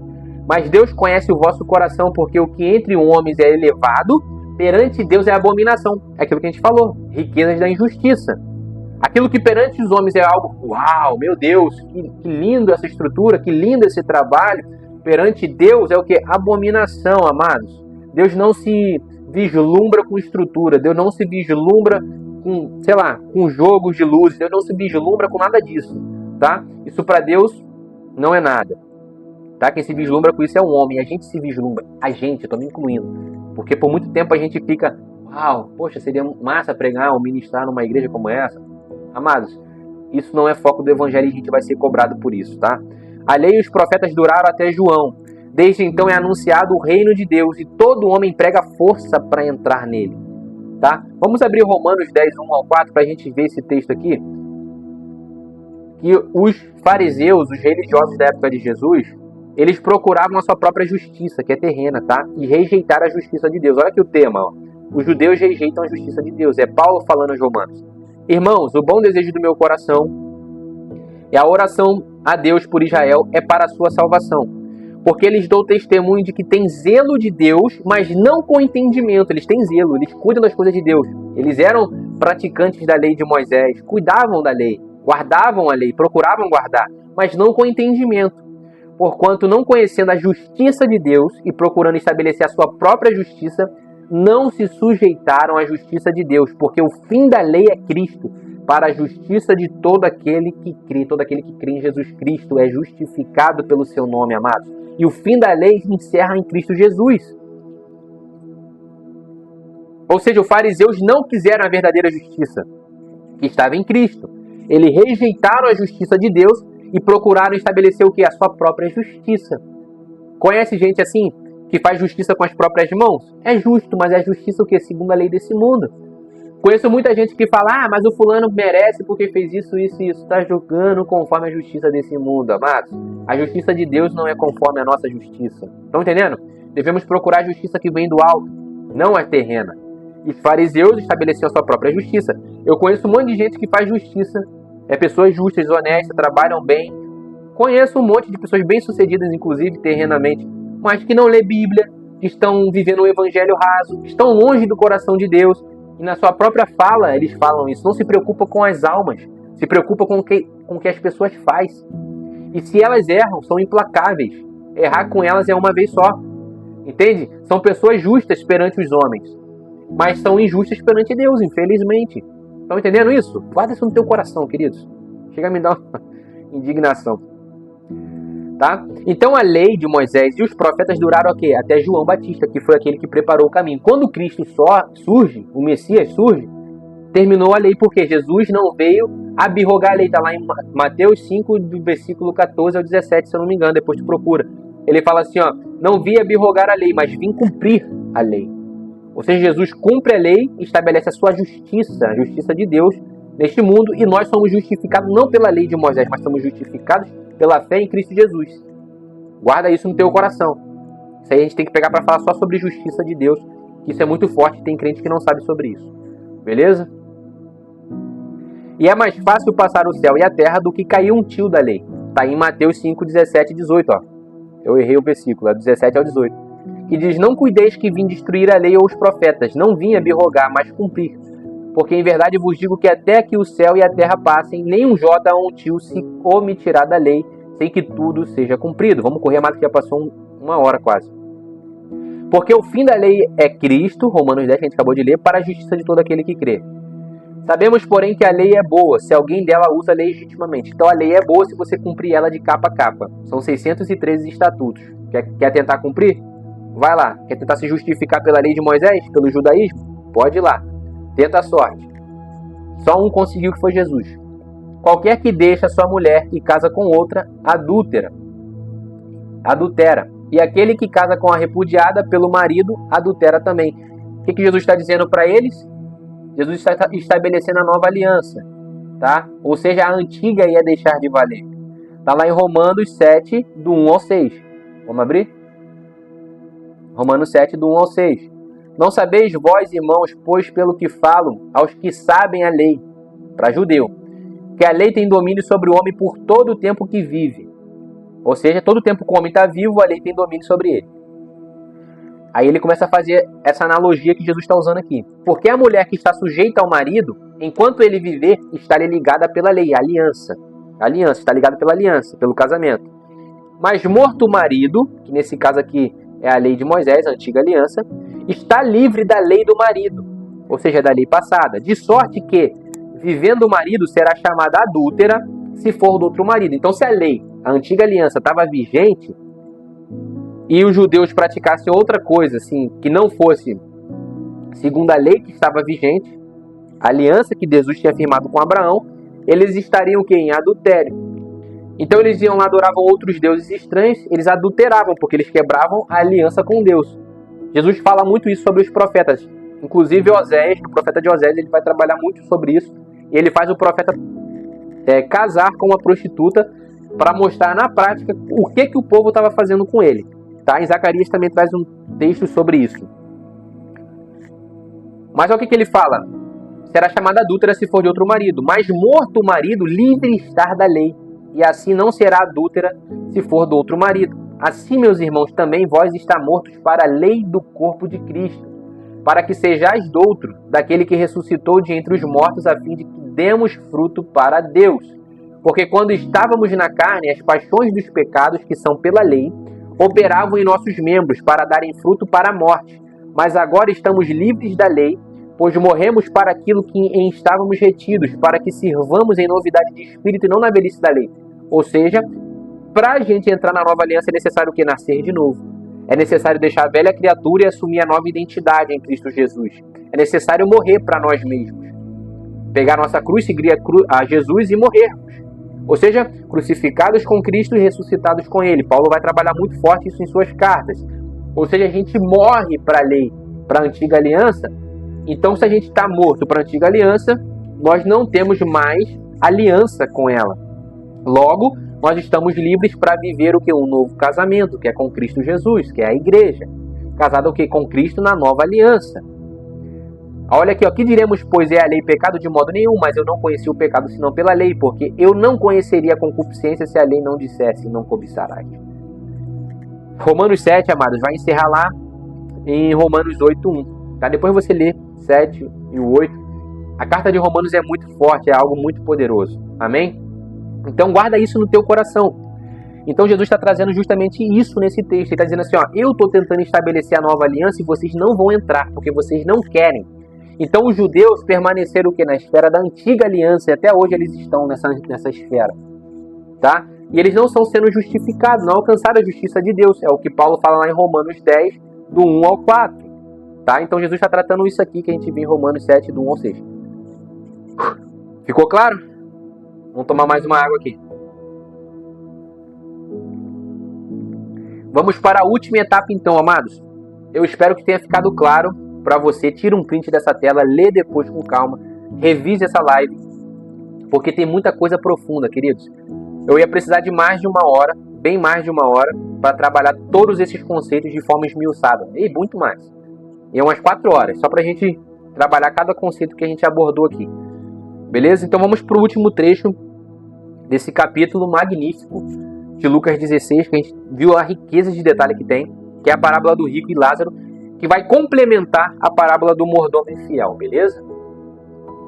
Ora, havia um homem rico, guarda isso, um homem rico, e vestia-se de púrpura e de linho finíssimo, e vivia todos os dias regalado e esplendidamente. Então tem um homem rico aqui, e a gente vai ver os seus pecados, seus possíveis pecados. Havia também um certo mendigo chamado Lázaro, que jazia cheio de chagas à porta daquele. Então, Lázaro ficava à porta do homem rico, beleza? Era um mendigo que estava cheio de feridas no seu corpo, chagas, e ele ficava onde? Vivia à porta do homem rico. E desejava alimentar-se com as migalhas que caíam da mesa do rico. E os próprios cães vinham lamber-lhe as chagas. Amados, então só nesse primeiro momento já tem um monte de informação que a gente consegue trabalhar aqui. Eu fiz um resumo para você aqui, beleza? Então só desse linho fino que o homem rico se vestia era um linho egípcio. E a gente consegue concluir isso por causa da palavra byssus, palavra grega utilizada para se referir a esse linho finíssimo. Ou seja, a palavra grega byssus, ela era ligada, representava uma seda egípcia, muito rara. Para tu ter noção, 2 gramas dessa seda equivalia a 1 grama de ouro. Para tu ver a preciosidade. Então só alguém muito rico nessa época tinha acesso a esse tipo de tecido, tá? E os reis ou príncipes. Só para você ter a noção de quão escasso era esse linho fino usado nessa parábola por Jesus, tá? Então vamos lá. E Lázaro, ele morava à porta desse homem rico. Ele ficava ali à porta, tá? Ele era cheio de feridas e ele desejava alimentar-se das migalhas. Amados, as migalhas aqui, para tu ter noção, é diferente das nossas migalhas hoje. O que é migalha no nosso contexto? A gente come um pão e fica cheio de farelo na nossa mesa e a gente joga esse farelo para a mão ou pro lixo. Tá? Na época, as migalhas não eram isso. A migalha era um pedaço de pão, tá? Assim, uma rodela de pão, que era utilizada como pano de prato ou papel, toalha, para limpar a mão, para limpar os restos da boca. E esse pão depois era lançado fora. Então era como se fosse o guardanapo da época. Esse pão que era conhecido como migalha. Então quando fala migalha no texto, nesse texto, no texto da mulher sirofenícia, Jesus fala, né, é bom que pegue-se do pão dos filhos. Aí ela fala, mas até os cachorrinhos comem da migalha que cai na mesa do seu Senhor. Essas migalhas eram pedaços de pães maiores. Beleza? E aqui a gente vê mais um detalhe, que é os cães lambendo, tá, as feridas de Lázaro. Amado, se você for pegar um pouco mais de biologia, dar uma estudada, depois tu procura, você vai ver que a saliva do cão, tá, ela tem algumas bactérias que servem para cura. Realmente servem como bálsamo, vamos dizer assim. Então o fato os cães estarem lambendo as feridas e as chagas de Lázaro era justamente para trazer um consolo para Lázaro. Então até os cães tinham uma certa empatia, vamos dizer assim, né? Assim eu posso dizer, por Lázaro, que o rico não tinha. O homem rico simplesmente ignorava Lázaro. Era como se Lázaro não existisse ali. Estão entendendo? Esse texto traz justamente isso pra gente. Ele não estava nem aí para Lázaro. Mesmo podendo fazer algo por Lázaro, ele não fazia. Ele fingia que Lázaro não existia. Existia uma barreira enorme entre ele e Lázaro. E o fato dele se regalar sobre todos os dias já mostra que esse homem, apesar de ser judeu, a gente vai ver que ele era judeu, apesar dele ser filho de Abraão, ele não guardava o sábado, ele não cumpria os preceitos previstos na lei, que era o amor ao próximo. Então esse homem era alguém totalmente avarento, egoísta, porque ele podia ajudar Lázaro e não ajudava. A gente vai ver isso aqui nos seguintes versículos. Esse camarada aqui, ele não guardava o sábado porque ele se regalava esplendidamente todos os dias. Então todos os dias esse homem festejava, comia. Os seus servos eram obrigados a trabalhar todos os dias para servi-lo. Isso aqui é uma possibilidade, tá, de interpretação desse texto, tá? Então, queridos, esses homens aqui, a gente consegue ter uma nuance, uma certa percepção de uma certa avareza. Justamente aquilo que Jesus está batendo nesse capítulo o tempo inteiro, tá? A ganância, a avareza, tá? Então tudo se completa, beleza? Então a gente veio do capítulo 15 da parábola do filho pródigo, viemos da parábola do mordomo infiel, e agora a gente está vendo a parábola do rico e Lázaro. Tudo trabalhando sobre o quê? Riqueza. Tudo trabalhando sobre o quê? Dinheiro. Falando sobre o quê? Mamon. Então, amados, tem muito mais texto. Jesus está só esses capítulos todos falando sobre o quê? Dinheiro e avareza. Como lidar com dinheiro. E tem gente ainda que fala que Jesus quer que a gente seja rico nessa vida, apenas tendo bens materiais. Pelo amor de Deus. Qual Bíblia você está lendo? Ou você tem a interpretação de uma criança de, 6, 7 anos de idade. Vamos despertar, né? Vamos acordar para a vida. Vamos lá. Não estou dizendo isso para você que está aqui comigo na live. Estou dizendo para você transmitir isso para frente, amados. Porque isso já está demonstrando até uma certa insatisfação e indignação com o contexto que nós estamos vivendo. Tá? Então, desculpa pelo desabafo. Tá? Não é nada pessoal contra a sua pessoa. Amém? Mas é para que você passe à frente essa informação. Para que chegue a mais pessoas. Amém? Vamos divulgar esse reino. Em nome de Jesus. E aconteceu que o mendigo morreu e foi levado pelos anjos para o seio de Abraão. E morreu também o rico e foi sepultado. Então, eles estão vivos só nos primeiros 3 versículos. Então, toda a narrativa agora vai ser depois da vida. Então, a gente tem que prestar atenção no que Jesus está trazendo para a gente como ensinamento. Porque ele está trazendo conceitos que vão acessar esferas temporais além da vida. Ou seja, aqueles estão na eternidade já. Beleza? Então, Lázaro foi para o seio de Abraão, ou seja, o contexto de jantar, contexto de ceia. Deitar no seio é justamente aquela posição de ter uma posição de honra ao pai Abraão, de deitar, de poder recostar a cabeça no seio de Abraão, no peito de Abraão, que a gente já viu nos usos e costumes. Deixa eu só ver o microfone como é que está aqui. Tá tudo ok. E no Hades, ergueu os olhos estando em tormentos e viu de longe Abraão e Lázaro no seu seio. Então o homem rico, ele viu Lázaro deitado no seio de Abraão. Olha isso. Enquanto ele estava o quê? No Hades, um lugar de tormento. A gente já viu isso aqui sobre o inferno. A gente falou as palavras Geena, Hades, né, trevas total. A gente já falou sobre as possíveis palavras que representavam o inferno e o sofrimento eterno. Show? E clamando disse a Abraão: meu pai, tem misericórdia de mim e manda Lázaro que molhe na água a ponta do seu dedo e me refresque a língua, porque estou atormentado nesta chama. Então olha esse versículo 24 que a gente também vai ver no 25. Então o rico não fala com Lázaro. O tempo inteiro o rico está falando com quem? Com Abraão, e ele chama Abraão de pai. Nesse trecho aqui a gente consegue ver que ele era alguém que tinha Abraão como pai. Ou seja, ele era judeu, porque somente os judeus tinham Abraão por pai. Pegou a visão? Ou seja, o homem rico era judeu e ele fala com o pai Abraão, procurando o quê? Alcançar misericórdia, mas não vai ser alcançado, amados. Usos e costumes da época. Sempre que você recorria ao patriarca, a linha da família era, vamos dizer assim, ó, não vou dizer obrigado, tá? Mas ele tinha que te ajudar. Porque você estava clamando por misericórdia e você estava clamando pelo patriarca da família, beleza? Então aqui ele está falando com o pai Abraão: tenha misericórdia de mim. Aqui que ele fala, manda Lázaro. Ou seja, Lázaro para ele é só o quê? É só um empregado, é só um servo, é só um escravo. Manda Lázaro. Ele não fala com Lázaro, ele poderia se falar com Lázaro. Ô Lázaro, pô, me refresca aqui, mas não. Esse homem carregou no Hades a essência do que estava na sua alma. Ou seja, o desprezo que ele sentia por Lázaro na vida era o mesmo desprezo que ele carregava por Lázaro ainda em chamas, ainda no lugar de sofrimento. Ele ainda tinha essa essência, esse sentimento no seu coração, que é a sua alma. Ele carregava isso na sua alma. É a alma dele que está sofrendo aqui no Hades, beleza? A gente vai ver isso.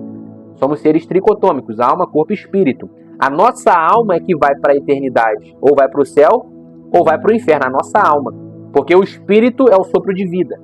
O espírito vai para Deus, o corpo vai para a terra. E a nossa alma, que é onde estão os nossos sentimentos, os nossos desejos, que na verdade é o nosso coração, a nossa alma somos nós, em essência, é os nossos desejos, vai acompanhar o espírito, ou vai para um lugar de tormento sem o espírito. Tá entendendo? Guarda isso que é difícil de entender, mas é importante. Então vamos correr. Então ele está mandando o quê? Lázaro, o tempo todo. Manda Lázaro, como se Lázaro fosse um servo dele, um escravo, alguém desprezado. Disse, porém, Abraão: filho, lembra-te de que recebeste os teus bens na tua vida. Ou seja, riquezas nessa terra, riquezas da injustiça que ele não soube aproveitar, não soube ser o quê? Um bom administrador. Porque ele poderia ter ajudado Lázaro e aliviado o sofrimento de Lázaro, mas ele optou por não fazer. Aí ele falou assim, ó: e Lázaro somente males. E agora este é consolado, e tu atormentado. Então está no seio de Abraão sendo o quê? Consolado. E além disso está posto um grande abismo entre nós e vocês. Ou seja, a prova de que quem já morreu não volta para atormentar ninguém, amados. Então quando uma entidade, um espírito maligno surge querendo assombrar alguém na figura de alguém que já morreu, você pode ter certeza que ele tem um demônio agindo. Não é o espírito da pessoa, tá? Isso aqui já descredibiliza muitas linhas, até mesmo do espiritismo, que acredita em vida após a morte, ressurreição. Então isso aqui a gente não consegue amparar biblicamente essa linha de visão, tá? Se você quer seguir isso, se você acredita, amém. Então o espiritismo defende justamente isso, pessoas que retornam à vida, os médiuns têm contato com essas pessoas que estão procurando evolução, enfim, um monte de teoria que a Bíblia não consegue respaldar, beleza? Então, nesse texto aqui, a gente consegue ver na parábola que Jesus está contando que existia um grande abismo entre o que Abraão e Lázaro e o homem rico. Ou seja, entre o Hades e o seio de Abraão, um lugar de descanso, existia um abismo que ninguém conseguia passar nem de um lado para o outro, beleza? E ele afirma isso no texto, ó: de sorte que os que quisessem passar daqui para vocês não poderiam, nem tampouco os de lá passar para cá. Beleza? Ou seja, eles não conseguiam passar dentro de um lugar para o outro, e a gente vai ver nos próximos versículos que nem voltar à própria vida, tá? E disse ele: rogo-te, pois, ó Pai, que o mandes à casa de meu pai. Olha só isso. Então ele está o tempo todo mandando Abraão dar ordens a Lázaro. Ele em tempo nenhum se dirige a palavra a Lázaro. Lázaro continua sendo um indigente para ele, continua sendo um zero à esquerda, um ninguém para ele. Então esse rico aqui, cara, mesmo ele estando num lugar de tormento, sofrimento, ele carregou consigo o quê? Toda a essência da sua alma, porque é a alma dele que está lá, né? Então ele não mudou. Então ele carregava esse fardo. Pois tenho 5 irmãos para que lhes dê testemunho, a fim de que não venham também para este lugar de tormento. Disse-lhe Abraão, eles têm Moisés e os profetas. Ouçam-nos. Então, testemunhos da lei e o testemunho dos profetas já é suficiente para que uma pessoa se converta dos seus maus caminhos. Ou seja, esse homem rico, ele tinha a lei de Moisés, ele tinha os profetas, para o quê? Para ele ler e ver, poxa, eu tenho que amar o próximo, eu tenho que amar a Deus. Mas não, ele preferiu que amar o dinheiro, ter o dinheiro, um coração avarento, ganancioso, não se importar com a dor do próximo. Então foi uma escolha do homem rico, tá? E as suas escolhas fez com que ele recolhesse os frutos de permanecer a eternidade no Hades. Porque o Hades ele é o lugar, como nós já falamos, aonde você não tem a percepção da presença de Deus. Você não tem a percepção da presença do Senhor. Entende? Então você tem a percepção do vazio da ausência de Deus. Que é o que? Um vazio eterno. Que é fruto do quê? Das suas escolhas. Você escolheu passar um lugar longe de Deus. Ou seja, a gente tem essa vida para conhecer o Senhor, procurar amá-lo de todo o coração, de fazer o bem ao próximo, sem esperar ser recompensado nessa vida. Então a gente tem o que? 70, 80, 90, os que duram um pouquinho mais, 100 e poucos anos para frente, para fazer o bem, para ter esse encontro real com Jesus, para que a nossa alma seja o que salva, para que a nossa alma alcance salvação. E a gente não faz, amados, a gente não alivia a dor do próximo. A gente tem um coração egoísta que só pensa no nosso próprio umbigo. A gente ama demais a nossa vida, como a gente já vem trabalhando aqui nos últimos 3 capítulos de Lucas, que Jesus vem batendo muito forte nessa tecla. Então, isso aqui é uma lição poderosíssima pra gente. Então a gente vê o mordomo infiel, que não foi fiel num pouco, né, nas riquezas da injustiça, embora seja muito, e a gente vê o rico cometendo as mesmas atrocidades. Ou seja, não é alguém que segue os parâmetros que ele tinha da lei de Moisés e dos profetas. Ele simplesmente não respeitava isso. E disse ele, não, Abraão, meu pai, mas se algum dos mortos fosse ter com eles, arrepender-se-iam. Porém, Abraão lhes disse, se não ouvem a Moisés e os profetas, tampouco acreditarão, ainda que algum dos mortos ressuscite. Ou seja, mesmo que algum dos mortos venha a ressuscitar, que é algo impossível, a gente pode ver nesse texto, que o morto não pode voltar à vida, a não ser que Deus permita, com um propósito, mas voltar com a matéria, assim como a gente vê lá em João 11, tá? Que eu vou abrir o texto aqui para vocês, que é justamente a passagem de Lázaro. Não esse Lázaro aqui da parábola, é outro Lázaro, beleza? Que ressuscita. Jesus ressuscita ele, que ele vem para fora, Lázaro, irmão de Marta. Deixa eu abrir aqui, ó. O versículo 10 só que eu quero. Tá? Vamos pegar aqui, ó. E os principais dos sacerdotes tomaram deliberação para matar também a Lázaro. Olha isso. Então no capítulo 11 você vai ver que Jesus ressuscita Lázaro. Os fariseus tramam para matar Jesus por conta da repercussão que estava tendo aquilo. E eles falam justamente assim, ó, para que os romanos não venham e tirem os nossos lugares, porque esse homem faz muitos sinais. Eles falam bem assim. Se tu pegar o capítulo 11, você vai ver que Jesus fazia muitos sinais. A gente vai abordar isso em outra aula, tá? Em outro capítulo. Vamos abordar esmiuçadamente esse capítulo 11 de João. Jesus ressuscitou Lázaro. E como se não bastasse, eles queriam matar Lázaro também, porque Lázaro era a prova daquilo que Jesus tinha feito, do milagre que Jesus tinha feito. E eles fizeram o quê? Ó? Tomaram deliberação para matar também a Lázaro. Porque muitos dos judeus, por causa dele, iam e criam em Jesus. Ou seja, não adiantava nenhum morto reviver para avisar o que tem além da vida. Porque eles estavam com o coração tão obstinado naquilo que eles tinham como justiça, amados. Eles não queriam converter o seu coração à verdade do evangelho que Jesus estava trazendo. Ou seja, Abraão aqui na parábola é justamente Jesus exortando os fariseus. Não adianta nem... eu vou ressuscitar o morto daqui a pouco. E mesmo assim vocês não vão acreditar.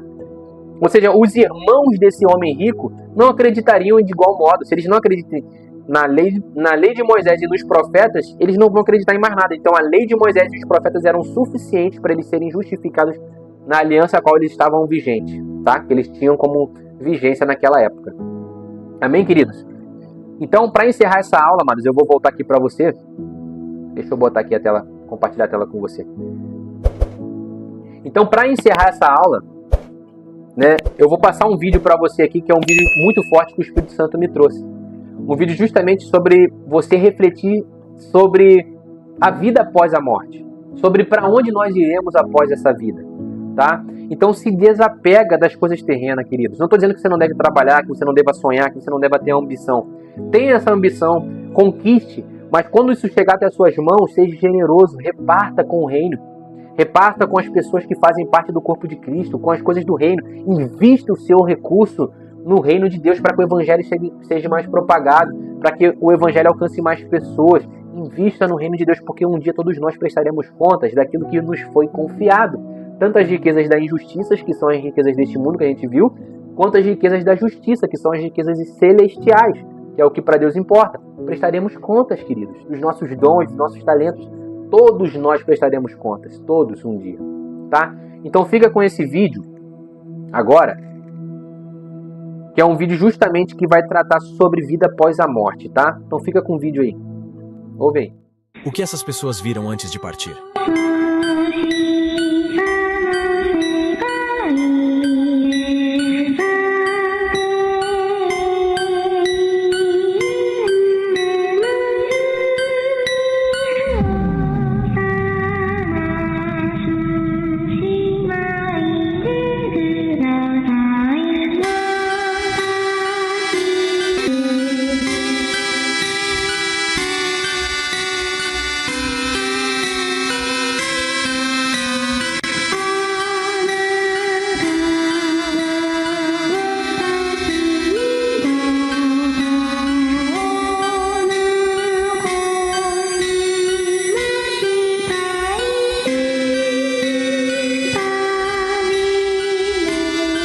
O que essas pessoas viram antes de partir? Seria o anjo da morte? Comente sua opinião e nos siga, se tiver coragem. Amém, queridos? Conseguiram ver isso aqui, amados? Ou seja, a Bíblia vai falar ali no capítulo que a gente acabou de ler, de o rico e Lázaro, essa parábola, que os anjos de Deus levaram e conduziram Lázaro até o seio de Abraão. Mas e o rico? Quem conduziu ele? O texto não fala que os anjos levaram o rico. Pegou a visão? Ou seja, com certeza depois da morte do rico, ele foi atormentado por os seres malignos, por demônios. E esse vídeo que a gente acabou de ler, de ver, retrata justamente isso. A vida após a morte. Pessoas que tiveram uma visão, que foram pegos por câmeras de segurança, que eles estavam vendo alguma coisa que estavam levando a alma deles. Cara, isso é muito forte. Então os santos, os justos, serão levados por quê? Por anjos, até o Senhor. E a Bíblia vai retratar sobre isso. Lá em Judas, se eu não me engano, eu não lembro se é em Judas, se é nas cartas de João, acho que é nas cartas de João, que vai falar que Satanás contendeu com Miguel por conta do corpo de Moisés. Ou seja, eles brigaram por conta do corpo de Moisés, que estava lá na Antiga Aliança há muito tempo atrás. Ou seja, é outro contexto. Hoje a gente está em outro cenário, tá? Então ele contendeu, e a Bíblia fala que ele falou assim, ó, que o Senhor te repreenda, Satanás. Miguel repreendeu o diabo por conta do corpo de Moisés, amados. Então, a morte é real. Só que a vida verdadeira começa após a morte. Após essa vida aqui. Isso aqui é só um teste probatório. Estamos sendo testados. Mas eu creio muito, nós temos que tirar um tempinho. Eu te convido agora a tirar um tempinho a pensar sobre a eternidade. Aonde você está disposto a passar a eternidade. Não por medo, mas por amor a Deus. Porque você ama, você quer estar perto, porque Deus é bom. Então, que você neste momento faça a sua escolha e compartilhe isso com pessoas, compartilhe essa live com pessoas que até não são cristãs, tá? Pega esse vídeo e compartilha com essas pessoas, para que eles pensem um pouco sobre o que vai ser depois da morte, tá? Só um breve testemunho, amados, para a gente encerrar essa aula. Eu vou botar a Bíblia Dramatúrgica para você aqui, vou te fazer também uma proposta para você vir estudar comigo juntamente na plataforma fechada. Mas só um testemunho, minha mãe uma vez trabalhou numa casa de um senhor que tinha Alzheimer, tá? Eu sou do Rio de Janeiro, e minha mãe trabalhou na casa desse senhor, se ela estiver vendo essa live ela vai lembrar. E todos os dias ela orava por ele, e ela fazia ele aceitar Jesus. Só que ele aceitava Jesus ali junto com ela, e no outro dia, quando ia um médico lá, um enfermeiro que era católico de outra religião, oferecia outra religião para ele, e ele aceitava aquela outra religião também. Ele aceitava aquele outro Deus. Minha mãe observou e falou assim, meu Deus, o seu Juanês, esse era o nome dele, né? Aceitou Jesus ontem. E agora ele já está aceitando outra fonte, né? Vamos dizer assim. Que eu não gosto nem de meter a religião. Mas ele está aceitando outras linhas de visões. Aí falou assim, será que ele nunca vai poder ser salvo, Deus? Minha mãe orou para Deus. E o Espírito Santo na hora falou para ela assim, ó. Ele teve muitas oportunidades. Ou seja, hoje ele tinha Alzheimer. E ele não conseguia aceitar Jesus de forma genuína. Porque a sua capacidade mental, a sua estrutura mental não permitia mais ter acesso a isso, amados. Ou seja, ele corria o risco de ser fadado a passar a eternidade num lugar de sofrimento após a morte, mesmo estando vivo ainda, por conta de não conseguir aceitar Jesus verdadeiramente. E era um cara que tinha muitas posses, ele tinha muito dinheiro, tinha uma aposentadoria boa, 2 aposentadorias ele tinha, era professor e também foi, sei lá, era das Forças Armadas. Então ele tinha 2 aposentadorias e ganhava bem na época, né, que a minha mãe trabalhava lá com ele. Então minha mãe cuidava dele, hoje ele é até falecido já. Então, esse senhor, ele não conseguia aceitar Jesus, mas minha mãe falava assim, poxa Deus, isso não é justo, ele precisa aceitar Jesus. Aí Deus falou para ela, ele teve a vida inteira. Ou seja, ele teve várias oportunidades que ele recusou ao longo da trajetória, ao longo da vida, até chegar nessa situação, amados. Então aproveite as oportunidades de Deus. Você que não teve um encontro com Jesus ainda, entrega a sua vida para Jesus hoje, porque ainda é tempo. Nós não sabemos o dia de amanhã, mas a oportunidade é hoje, é o agora. Então vamos fazer esse reino alcançar a mais pessoas. Você tem essa responsabilidade. Você carrega esse ministério da reconciliação. Eu carrego esse ministério. Eu tenho essa responsabilidade também juntamente com vocês de propagar esse evangelho a toda criatura. Porque todas as almas que passarem por nós e nós não pregarmos o evangelho de Jesus, nós não apresentarmos esse evangelho por omissão, por ficarmos calados, por timidez, por vergonha, o sangue dessas pessoas, a alma delas será requerido de nossas mãos. Assim como Deus fala para o profeta Ezequiel, se eu não me engano, ele diz, quando eu te mandar dizer algo e você não disser, e aquela pessoa vier a morrer, eu requererei o sangue deles das suas mãos. Mas se você disser e eles não se converter dos seus maus caminhos, então eu não requererei das suas mãos o sangue dele, porque ele teve acesso à informação, ele teve a oportunidade e ele não aproveitou. Então, amado, existe uma diferença se uma pessoa deixou de aceitar Jesus porque você deixou de falar desse evangelho, e se uma pessoa não aceitou Jesus porque ela não quis aceitar aquilo que você estava apresentando como boas novas do evangelho. Então existe diferença enorme disso. Então aproveite as oportunidades do seu dia, porque nós responderemos por nossas obras, por nossas atitudes, todos nós. Deus venha ter misericórdia da nossa vida. Amém? Então, antes de eu botar a Bíblia Dramatúrgica para você, essa aula foi extensa, foi um pouquinho longa. Eu agradeço por você estar aqui comigo juntamente, mas eu quero te fazer uma proposta, amados, tá? Uma proposta importante, que Deus deu esse projeto, né, do Trabalhadores da 1ª Hora, da jornada em vídeo. Você pode estar participando hoje juntamente comigo, tá? Com uma oferta bem especial, uma oferta única. Você pode estar ingressando nessa jornada juntamente comigo. Lá dentro a gente vai falar sobre os 5 ministérios e mais alguns. A gente vai falar sobre o contexto da estrutura da igreja, segundo a palavra de Deus, o que a gente tem hoje como igreja, como surgiu, como se movimentar com entendimento, como a gente viu ali na palavra hoje, cuidar dos recursos com entendimento, né, de Romanos 4, ou seja, você entender se existe um chamado de Deus para a tua vida, se você está cumprindo com excelência esse chamado, se você está cumprindo de forma correta. A gente vai ver sobre presbíteros, diáconos, toda a estrutura das comunidades que hoje ainda são vigentes. A gente abriu sobre o missionário, o que é o chamado missionário, o que é o chamado apostólico, profético, como identificar um falso profeta, como identificar um falso ministro do evangelho, como saber se alguém é realmente um ministro enviado por Deus, como saber se aquela pessoa corrompeu o seu coração ou não, se você deve seguir ou não aquele ministro. Tudo isso tem nos Trabalhadores da 1ª Hora. Eu trabalhei lá dentro da plataforma, depois eu posso até te mostrar como é, já mostrei em outras aulas como é que é por dentro. Então é dividido como se fosse Netflix, amados. Tá lá dentro. Então é de grande valia, tá? Você tá participando disso. Eu vou deixar para você aí o QR Code. Entra lá, não perca mais tempo, participa, né? Aponta a câmera do teu telefone aí agora, já vai direcionar você direto pro checkout, para a área de checkout. E você pode parcelar o valor também até 12 vezes. Fica muito mais barato, amados, que um X completo, você sabe disso. Ou seja, fica menos de R$15 por mês. E eu acredito que isso é um investimento no seu ministério, tá? E você também vai estar investindo no meu ministério. Você vai estar sendo generoso com o meu tempo que eu dediquei editando vídeo, gravando vídeo. Ou seja, o meu tempo é o meu ativo mais precioso que eu tenho. Eu dediquei esse meu tempo, não que você tenha que retribuir isso, não é a moeda de troca. Mas eu dediquei o meu tempo, deixa eu botar aqui para você. Eu dediquei o meu tempo, tá? Longos dias editando, meditando, organizando as informações. Não porque eu tenho uma dívida com você, não que você tenha uma dívida comigo por causa disso. Mas eu entendo que por ser um bom mordomo eu preciso ter zelo daquilo que Deus me comissionou, que é o Ministério de Ensino. Eu tenho procurado passar à frente aquilo que eu tenho aprendido da forma mais sucinta, mais transparente, mais tranquila possível. E você pode ter certeza que lá tem o meu melhor. Eu dei o meu melhor para colocar o conteúdo e compilá-lo de forma didática lá dentro. Esse é o mais difícil, você organizar. Você lendo a Bíblia, você vai chegar na mesma conclusão que eu tive.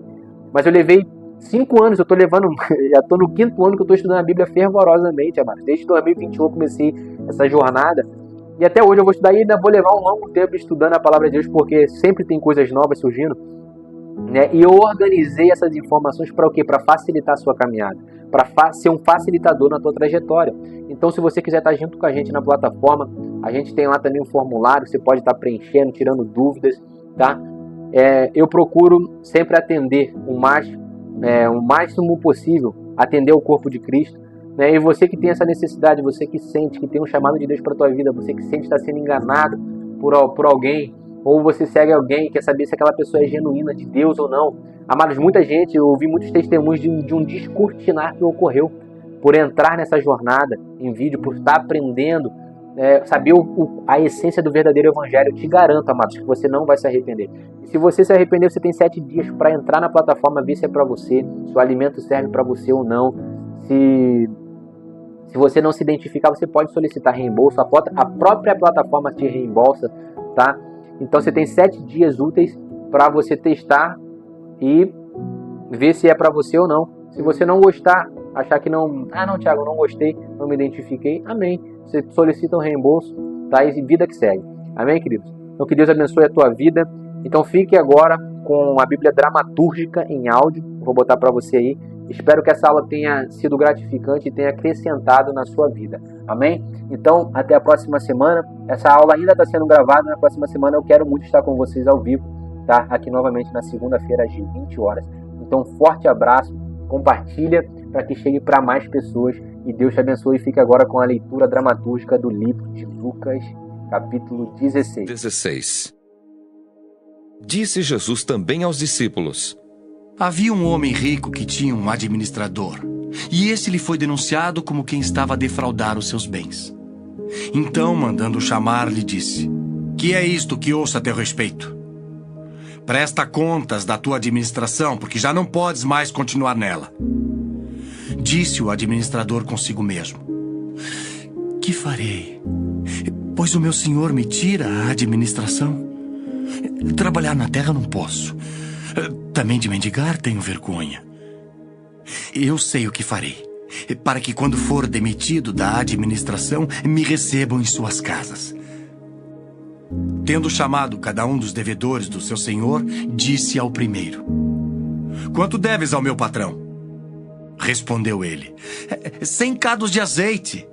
Então disse: Toma a tua conta, assenta-te depressa e escreve 50. Depois perguntou a outro: Tu, quanto deves? Respondeu ele: 100 coros de trigo. Disse-lhe: Toma a tua conta e escreve 80. E elogiou o Senhor, o administrador infiel, porque se houvera atiladamente, porque os filhos do mundo são mais hábeis na sua própria geração do que os filhos da luz. E eu vos recomendo: das riquezas de origem iníqua, fazei amigos, para que quando aquelas vos faltarem, esses amigos vos recebam nos tabernáculos eternos. Quem é fiel no pouco, também é fiel no muito. E quem é injusto no pouco, também é injusto no muito.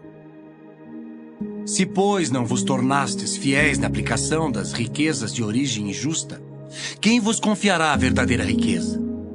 Se não vos tornastes fiéis na aplicação do alheio, quem vos dará o que é vosso? Ninguém pode servir a 2 senhores, Porque ou há de aborrecer-se de um e amar ao outro, ou se devotará a um e desprezará o outro. Não podeis servir a Deus e às riquezas. Os fariseus, que eram avarentos, ouviam tudo isto e o ridiculizavam. Mas Jesus lhes disse: Vós sois os que vos justificais a vós mesmos diante dos homens. Mas Deus conhece o vosso coração. Pois aquilo que é elevado entre homens é abominação diante de Deus. A lei e os profetas vigoraram até João. Desde esse tempo, vem sendo anunciado o evangelho do reino de Deus, e todo homem se esforça por entrar nele. E é mais fácil passar o céu e a terra do que cair um tio sequer da lei. Quem repudiar sua mulher e casar com outra comete adultério. E aquele que casa com a mulher repudiada pelo marido também comete adultério. Ora, havia certo homem rico que se vestia de púrpura e de linho finíssimo, e que todos os dias se regalava esplendidamente. Havia também certo mendigo chamado Lázaro, coberto de chagas, que jazia à porta daquele, e desejava alimentar-se das migalhas que caíam da mesa do rico, e até os cães vinham lamber-lhe as úlceras. Aconteceu morrer o mendigo e ser levado pelos anjos para o seio de Abraão. Morreu também o rico e foi sepultado. No inferno, estando em tormentos, levantou os olhos e viu ao longe Abraão e Lázaro no seu seio. Então, clamando, disse: Pai Abraão, tem misericórdia de mim e manda Lázaro que molhe em água a ponta do dedo e me refresque a língua, porque estou atormentado nesta chama. Disse, porém, Abraão: Filho, lembra-te de que recebeste os teus bens em tua vida, e Lázaro igualmente os males. Agora, porém, aqui, ele está consolado, tu em tormentos. E, além de tudo, está posto um grande abismo entre nós e vós, de sorte que os que querem passar daqui para vós outros não podem, nem os de lá passar para nós. Então replicou: Pai, eu te imploro que o mandes à minha casa paterna, porque tenho 5 irmãos, para que lhes dê testemunho, a fim de não virem também para este lugar de tormento. Respondeu Abraão: Eles têm Moisés e os profetas. Ouçam-nos. Mas ele insistiu: Não, pai Abraão. Se alguém dentre os mortos for ter com eles, arrepender-se-ão. Abraão, porém, lhe respondeu: Se não ouvem a Moisés e aos profetas, tampouco se deixarão persuadir, ainda que ressuscite alguém dentre os mortos. Lucas